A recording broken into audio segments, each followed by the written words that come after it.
Hi friends, happy weekend. நம்ம இப்ப நொங்கு வெட்ட போறோம். நொங்கு வெட்டி ஜாலியா என்ஜாய் பண்ணலாம். அங்க சம்மர் ஆரம்பிச்சிருச்சு. நொங்கு வெட்டலாம். ஆயிட்டோம். இங்க தான் கொஞ்சம் நிறைய நொங்கு இருக்கு. நொங்கு வெட்டி வீட்டுக்கு எடுத்துட்டு போறோம். கல்லுக்கு போடுறோம். ரைட்டா தான் ஆகும். இது ஒரு இடத்துல அது எடுத்துக்கலாம். அங்கே ஒன்று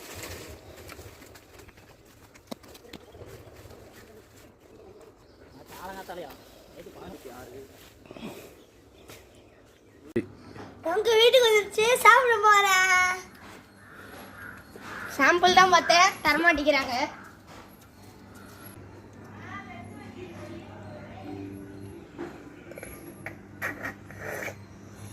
எப்படி இருக்கு? நல்லா இருக்கு. என்ன பார்த்து சொல்லு. நல்லா இருக்கு. ஒன்னா ஒத்த என்ன தண்ணி இருக்கும் அதுக்குள்ள.